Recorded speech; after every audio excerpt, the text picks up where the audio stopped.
ఇది ఒకటే ఖానాపూర్లో ఉన్నది, ఇది ఒకటే కాదు. ఇది కలెక్టరేట్ 300 క్వార్టర్స్ దగ్గర ఉంది. ఇక్కడ పక్కన పాల్దాలో పక్కన ఉంది, ఇక్కడ పక్కన నాలికర్లో ఉంది, ఈ పక్కన తీసుకుంటే డిచ్పల్లి మండలంలో ఉన్నాయి, ఇందలవాయి మండలంలో గన్నారం గ్రామంలో ఉన్నాయి, అలాగే దర్పల్లిలో 48 ఇళ్ళు కట్టి ఉన్నాయి, సిరికొండలో ఇళ్ళు కట్టి ఉన్నాయి, చక్రాన్పల్లి ఇళ్ళు కట్టి ఉన్నాయి, జిల్లా వ్యాప్తంగా కూడా ఇవి ఉన్నాయి. ఈరోజు ఇది ప్రారంభం మాత్రమే. నేను ఇవాళ అధికారికి చెప్తున్నాను, ఓన్లీ ఖానాపూర్ ఒకటే చేస్తాము లేకపోతే మిగతా చేయమనే పరిస్థితి ఉంటే మాత్రం రేపటి నుంచి ప్రతిరోజు నిత్యం మాది ఈ యొక్క కార్యక్రమం అనేది కంటిన్యూ కొనసాగుతుంది. రేపటి నుంచి కూడా మేము 18వ తారీఖు నుంచి కూడా జిల్లాలో ఉన్న ప్రతి మండల హెడ్ క్వార్టర్లో ఉండే ఈ డబుల్ బెడ్రూమ్ ఇళ్లను, ఎందుకంటే ప్రభుత్వం వచ్చి 20 నెలలు అయింది, హనీమూన్ టైం అయిపోయింది, ఇంకొక 20 నెలలు అయితే ఇలా ప్రభుత్వం దిగిపోతుంది. వన్ టైం ఎమ్మెల్యేలు పనిచేస్తున్న చాలామంది ఉన్నారు ఇక్కడ. నేను ఇవాళ అడుగుతున్న ఈ ఖానాపూర్లు ఇవన్నీ ఉన్నాయి, ఇది రిపేర్ చేసేందుకు 2 నెలల కింద నేను సమయం ఇచ్చాను. సుమారు 50-56 రోజుల సమయం ఉండే. 50-56 రోజుల సమయాన్ని ఏం చేశారో అని అడుగుతున్నాను నేను ఇవాళ. నిన్న కలెక్టర్ గారి దృష్టికి మళ్ళీ నేను మొన్న తీసుకొచ్చి గౌరవ శాసనసభ్యులు భూపతి రెడ్డి గారు కూడా ఇక్కడ వచ్చి తిరిగిపోయాడు. నేను ఇవాళ అడుగుతున్నాను భూపతి రెడ్డి గారికి, ఇది రూరల్లో ఉంది, మరి మీరు శాసనసభ్యుడిగా ఈ ఇళ్ళను ఎందుకు ఈ కాలూరు కానీ ఖానాపూర్ కానీ లేకపోతే పక్కనుండే మన ముబారక్ నగర్ కానీ గూపన్పల్లి కానీ ఇంకా బోర్గంలోకి వెళ్తే పాపము చెట్ల కింద వండుకొని పరదలు కప్పుకొని వండుకుంటున్నారు వాళ్ళందరినీ. వాళ్ళ పరిస్థితి మీకు కనబడతలేదా అని నేను అడుగుతున్నాను నేను ఇవాళ. ఇది ఒక్క దగ్గర కాదు, ప్రతి దగ్గర కూడా జాగున్నోళ్ళకేమో కట్టుకునేందుకు డబ్బులు ఇస్తున్నాను ప్రభుత్వం అంటుంది. మరి ఈ దగ్గర ఈ జిల్లాలో వేల ఇండ్లు ఇలా సగం ఇట్లా అసంతృప్తిగా ఉండి అసాంఘిక శక్తులకు అడ్డగా మారుతున్న సందర్భంలో ప్రతిపక్ష నాయకుడిగా, ప్రతిపక్ష పార్టీ నాయకుడిగా నేను అడిగేదల్లా ఒకటే కోరుతున్నాను ఇవాళ, డిమాండ్ చేసేదల్లా, మాకేదో తొందర లేదు, ఇవ్వాలని వచ్చి దొరాలని మాకు ఇది లేదు. ఇలా కాలూరులో ఖానాపూర్లో ఎంతమందికి ఇల్లు లేవో, ఎంతమంది వర్షం వస్తే ఏమి ఇబ్బంది పడుతున్నారో, ఈ జిల్లాలో ఏ రకంగా బాధలు పడుతున్నారో ఇల్లు లేని వాళ్ళందరూ మేము స్పష్టంగా కూడా తెలియజేసుకుంటున్నాం. జిల్లా కలెక్టర్ గారికి చెప్తున్నాను, నిన్న మీరు ఇక్కడికి వచ్చారు, నేను ఇవాళ వస్తున్నా అని చెప్పగానే పోలీస్ డిపార్ట్మెంట్ని పెట్టారు, అందరినీ పెట్టారు, పీడీ గారు మాట్లాడుతున్నారు, మిగతా జిల్లా యంత్రాంగం నాతో మాట్లాడుతుంది. నేను చెప్తున్నాను, ఎస్ సార్ మీరు యాక్టివ్ అయినందుకు ధన్యవాదాలు, కానీ జిల్లాలో మిగతా ఉన్న ఏవైతే ఉన్నాయో అవిటిని ఏం చేస్తున్నారని అడుగుతున్నాను నేను ఇవాళ. నేను భారతీయ జనతా పార్టీ శ్రేణులకు కూడా విజ్ఞప్తి చేస్తున్నాను, మీ మండలాల్లో ఉండే ఇండ్లు ఏవైతున్నాయో 15 రోజులు 20 రోజులు సమయం ఇవ్వండి. ఇలా నిజామాబాద్ అర్బన్ ఎమ్మెల్యే గారు ధన్పాల్ గారు మొన్ననే ప్రభుత్వానికి ఒక అల్టిమేటం ఇచ్చారు, ఇన్ని రోజుల లోపల నిజామాబాద్ అర్బన్లో ఇండ్లు ఇవ్వకపోతే తను దీక్ష కూర్చుంటా అని చెప్పి. మిగతా పక్షాలన్నీ కూడా అన్ని దగ్గర కూడా ఎక్కడైతే అసంతృప్తిగా అంటే కంప్లీట్ అయ్యి నివాసం ఉండేది, వర్షాలు పడుతున్నాయి ఒక దిక్కు, అక్కడుండే ఖానాపూర్లో ఉన్న వాళ్ళు కానీ బోర్గంలో ఉన్న వాళ్ళు కానీ ఇల్లు లేని నిరుపేదలు పరదలు కప్పుకొని ఉండి ఆ వర్షం నీళ్లకు రోగాలు వచ్చి విపరీతమైన బాధలు పడుతున్నారు. కాబట్టి నేను భారతీయ జనతా పార్టీగా డిమాండ్ చేసేది ఒకటే, ఈ ఇళ్ళని వెంటనే పూర్తి చేసి ఇప్పియాల్సిందిగా డిమాండ్ చేస్తూ నిన్న కలెక్టర్ గారు చేసిన విజ్ఞప్తికి, పీడీ హౌసింగ్ చేసిన విజ్ఞప్తికి, ఎందుకంటే వాళ్ళు త్వరలోనే దీంట్లో కార్పొరేషన్ కమిషనర్ గారితో ఎలిజిబుల్ పర్సన్స్ను అర్హులైన వారిని ఎంపిక చేస్తామని చెప్పడం జరిగింది. నేను ఇవాళ అడుగుతున్న వాళ్ళను, సార్ ఎవరైతే ఇండ్లు లేవో వాళ్ళకి మొదట ఇవ్వండి సార్, ఇండ్లు లేకుండా వాళ్ళకి ఇవ్వండి. ఆ పార్టీ ఈ పార్టీ నాయకులను కాకుండా, వాళ్ళ రికమెండేషన్ వీళ్ళ రికమెండేషన్ కాకుండా, ఇక్కడ కూడా కొంతమంది తెలిసిన తర్వాత మహిళలు వాళ్ళందరూ కూడా ఆ బురదతో రోడ్లు రాలేక పాపం అక్కడనే నిలబడి నాతో మాట్లాడడం జరిగింది. సార్ మాకు లేవు సార్ ఇండ్లు, మా పరిస్థితి ఏంది సార్ అని అడుగుతున్నారు వాళ్ళు. నేను ఇవాళ ప్రభుత్వానికి డిమాండ్ చేసేది అదే అన్నమాట. జిల్లా కలెక్టర్కి మరొకసారి విజ్ఞప్తి చేస్తున్నాను, సార్ మీరు అడిగిన సమయాన్ని మేము ఇచ్చేందుకు సిద్ధంగా ఉన్నాం, మీరు కంప్లీట్ చేస్తామన్నారు.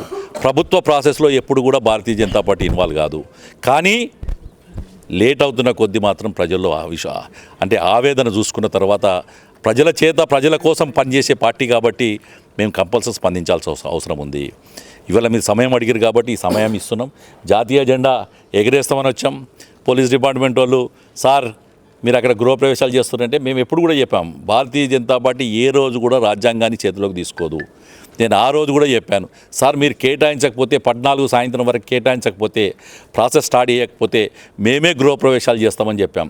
కానీ నిన్న ఉదయమే, మొన్ననేమో కలెక్టర్ గారితో మాట్లాడడం జరిగింది, నిన్న ఉదయమే పీడీ మేము కలెక్టర్ గారు ఇక్కడ సందర్శించాం, దీని ప్రాసెస్ నడుస్తుంది, దయచేసి రేపటి ప్రోగ్రాం మీరు పెట్టుకోకూడదు అని చెప్పడం వల్ల ఈరోజు మేమందరం కూడా అట్టి కార్యక్రమాన్ని వాయిదా వేసుకొని జాతీయ జెండా అనేది 15th ఆగస్టు ఆ రోజు ఎగరేస్తా అని చెప్పాను, ఎగరేస్తున్నాం. నేను మరొక్కసారి చెప్తున్నాను, ఇది కేవలం ఖానాపూర్ వరకు మాత్రం పరిమితం కాదు. రేపు అన్ని మండలాల్లో ఉండే డబుల్ బెడ్రూమ్ ఇల్లు పూర్తి చేసిన దాకా భారతీయ జనతా పార్టీ ఉద్యమం చేస్తుంది. ఇది ఒకటే ఖానాపూర్లో ఉన్నది, ఇది ఒకటే కాదు. ఇది కలెక్టరేట్ 300 క్వార్టర్స్ దగ్గర ఉంది. ఇక్కడ పక్కన పాల్దాలో పక్కన ఉంది, ఇక్కడ పక్కన నాలికర్లో ఉంది, ఈ పక్కన తీసుకుంటే డిచ్పల్లి మండలంలో ఉన్నాయి, ఇందలవాయి మండలంలో గన్నారం గ్రామంలో ఉన్నాయి, అలాగే దర్పల్లిలో 48 ఇళ్ళు కట్టి ఉన్నాయి, సిరికొండలో ఇల్లు కట్టి ఉన్నాయి, చక్రాన్పల్లి ఇల్లు కట్టి ఉన్నాయి, జిల్లా వ్యాప్తంగా కూడా ఇవి ఉన్నాయి. ఈరోజు ఇది ప్రారంభం మాత్రమే. నేను ఇవాళ అధికారికి చెప్తున్నాను, ఓన్లీ ఖానాపూర్ ఒకటే చేస్తాము లేకపోతే మిగతా చేయమనే పరిస్థితి ఉంటే మాత్రం రేపటి నుంచి ప్రతిరోజు నిత్యం మాది ఈ యొక్క కార్యక్రమం అనేది కంటిన్యూ కొనసాగుతుంది. రేపటి నుంచి కూడా మేము 18వ తారీఖు నుంచి కూడా జిల్లాలో ఉన్న ప్రతి మండల హెడ్ క్వార్టర్లో ఉండే ఈ డబుల్ బెడ్రూమ్ ఇళ్లను, ఎందుకంటే ప్రభుత్వం వచ్చి 20 నెలలు అయింది, హనీమూన్ టైం అయిపోయింది, ఇంకొక 20 నెలలు అయితే ఇలా ప్రభుత్వం దిగిపోతుంది. వన్ టైం ఎమ్మెల్యేలు పనిచేస్తున్న చాలామంది ఉన్నారు ఇక్కడ. నేను ఇవాళ అడుగుతున్న ఈ ఖానాపూర్లు ఇవన్నీ ఇవి ఉన్నాయి, ఇది రిపేర్ చేసేందుకు 2 నెలల కింద నేను సమయం ఇచ్చాను. సుమారు 50-56 రోజుల సమయం ఉండే. 50-56 రోజుల సమయాన్ని ఏం చేశారో అని అడుగుతున్నాను నేను ఇవాళ. నిన్న కలెక్టర్ గారి దృష్టికి మళ్ళీ నేను మొన్న తీసుకొచ్చి గౌరవ శాసనసభ్యులు భూపతి రెడ్డి గారు కూడా ఇక్కడ వచ్చి తిరిగిపోయాడు. నేను ఇవాళ అడుగుతున్నాను భూపతి రెడ్డి గారికి, ఇది రూరల్లో ఉంది, మరి మీరు శాసనసభ్యుడిగా ఈ ఇండ్లను ఎందుకు ఈ కాలూరు కానీ ఖానాపూర్ కానీ లేకపోతే పక్కనుండే మన ముబారక్ నగర్ కానీ గూపన్పల్లి కానీ ఇంకా బోర్గంలోకి వెళ్తే పాపము చెట్ల కింద వండుకొని పరదలు కప్పుకొని వండుకుంటున్నారు వాళ్ళందరినీ. వాళ్ళ పరిస్థితి మీకు కనబడతలేదా అని నేను అడుగుతున్నాను ఇవాళ. ఇది ఒక్క దగ్గర కాదు, ప్రతి దగ్గర కూడా జాగున్నోళ్ళకేమో కట్టుకునేందుకు డబ్బులు ఇస్తున్నాను ప్రభుత్వం అంటుంది. మరి ఈ దగ్గర ఈ జిల్లాలో వేల ఇండ్లు ఇలా సగం ఇట్లా అసంతృప్తిగా ఉండి అసాంఘిక శక్తులకు అడ్డగా మారుతున్న సందర్భంలో ప్రతిపక్ష నాయకుడిగా, ప్రతిపక్ష పార్టీ నాయకుడిగా నేను అడిగేదల్లా ఒకటే కోరుతున్నాను, ఇవాళ డిమాండ్ చేసేదల్లా, మాకేదో తొందర లేదు, ఇవ్వాలని వచ్చి దొరాలని మాకు ఇది లేదు. ఇలా కాలూరులో ఖానాపూర్లో ఎంతమందికి ఇల్లు లేవో, ఎంతమంది వర్షం వస్తే ఏమి ఇబ్బంది పడుతున్నారో, ఈ జిల్లాలో ఏ రకంగా బాధలు పడుతున్నారో ఇల్లు లేని వాళ్ళందరూ మేము స్పష్టంగా కూడా తెలియజేసుకుంటున్నాం. జిల్లా కలెక్టర్ గారికి చెప్తున్నాను, నిన్న మీరు ఇక్కడికి వచ్చారు, నేను ఇవాళ వస్తున్నా అని చెప్పగానే పోలీస్ డిపార్ట్మెంట్ని పెట్టారు, అందరినీ పెట్టారు, పీడీ గారు మాట్లాడుతున్నారు, మిగతా జిల్లా యంత్రాంగం నాతో మాట్లాడుతుంది.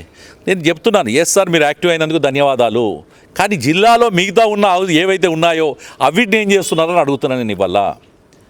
నేను భారతీయ జనతా పార్టీ శ్రేణులకు కూడా విజ్ఞప్తి చేస్తున్నాను, మీ మండలాల్లో ఉండే ఇండ్లు ఏవైతున్నాయో 15 రోజులు 20 రోజులు సమయం ఇవ్వండి. ఇలా నిజామాబాద్ అర్బన్ ఎమ్మెల్యే గారు ధన్పాల్ గారు మొన్ననే ప్రభుత్వానికి ఒక అల్టిమేటం ఇచ్చారు, ఇన్ని రోజుల లోపల నిజామాబాద్ అర్బన్లో ఇండ్లు ఇవ్వకపోతే తను దీక్ష కూర్చుంటా అని చెప్పి.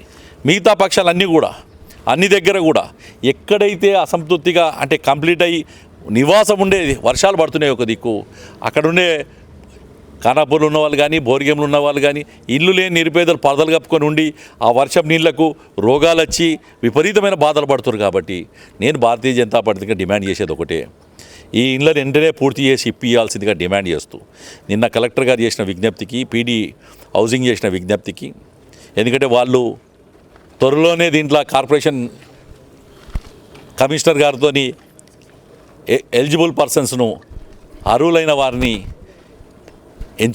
ఎంపిక చేస్తామని చెప్పడం జరిగింది. నేను ఇవాళ అడుగుతున్న వాళ్ళను, సార్ ఎవరైతే ఇండ్లు లేవో వాళ్ళకి మొదట ఇవ్వండి సార్, ఇండ్లు లేకుండా వాళ్ళకి ఇవ్వండి. ఆ పార్టీ ఈ పార్టీ నాయకులను కాకుండా, వాళ్ళ రికమెండేషన్ వీళ్ళ రికమెండేషన్ కాకుండా, ఇక్కడ కూడా కొంతమంది తెలిసిన తర్వాత మహిళలు వాళ్ళందరూ కూడా ఆ బురదతో రోడ్లు రాలేక పాపం అక్కడనే నిలబడి నాతో మాట్లాడడం జరిగింది. సార్ మాకు లేవు సార్ ఇండ్లు, మా పరిస్థితి ఏంది సార్ అని అడుగుతున్నారు వాళ్ళు. నేను ఇవాళ ప్రభుత్వానికి డిమాండ్ చేసేది అదే అన్నమాట. జిల్లా కలెక్టర్కి మరొకసారి విజ్ఞప్తి చేస్తున్నాను, సార్ మీరు అడిగిన సమయాన్ని మేము ఇచ్చేందుకు సిద్ధంగా ఉన్నాం, మీరు కంప్లీట్ చేస్తామన్నారు. ప్రభుత్వ ప్రాసెస్లో ఎప్పుడు కూడా భారతీయ జనతా పార్టీ ఇన్వాల్వ్ కాదు, కానీ లేట్ అవుతున్న కొద్దీ మాత్రం ప్రజల్లో అంటే ఆవేదన చూసుకున్న తర్వాత ప్రజల కోసం పనిచేసే పార్టీ కాబట్టి మేము కంపల్సరీ స్పందించాల్సిన అవసరం ఉంది. ఇవాళ మీరు సమయం అడిగారు కాబట్టి ఈ సమయం ఇస్తున్నాం. జాతీయ జెండా ఎగరేస్తామని వచ్చాం. పోలీస్ డిపార్ట్మెంట్ వాళ్ళు సార్ మీరు అక్కడ గృహప్రవేశాలు చేస్తున్నారంటే మేము ఎప్పుడు కూడా చెప్పాం, భారతీయ జనతా పార్టీ ఏ రోజు కూడా రాజ్యాంగాన్ని చేతిలోకి తీసుకోదు. నేను ఆ రోజు కూడా చెప్పాను, సార్ మీరు కేటాయించకపోతే 14 సాయంత్రం వరకు కేటాయించకపోతే ప్రాసెస్ స్టార్ట్ చేయకపోతే మేమే గృహప్రవేశాలు చేస్తామని చెప్పాం. కానీ నిన్న ఉదయమే మొన్ననేమో కలెక్టర్ గారితో మాట్లాడడం జరిగింది. నిన్న ఉదయమే మేము కలెక్టర్ గారు ఇక్కడ సందర్శించాం. దీని ప్రాసెస్ నడుస్తుంది, దయచేసి రేపటి ప్రోగ్రాం మీరు పెట్టుకోకూడదు అని చెప్పడం వల్ల ఈరోజు మేమందరం కూడా అట్టి కార్యక్రమాన్ని వాయిదా వేసుకొని జాతీయ జెండా అనేది 15th ఆగస్టు ఆ రోజు ఎగిరేస్తా అని చెప్పాను. ఎగిరేస్తున్నాం. నేను మరొక్కసారి చెప్తున్నాను, ఇది కేవలం ఖానాపూర్ వరకు మాత్రం పరిమితం కాదు. రేపు అన్ని మండలాల్లో ఉండే డబుల్ బెడ్రూమ్ ఇల్లు పూర్తి చేసిన దాకా భారతీయ జనతా పార్టీ ఉద్యమం చేస్తుంది.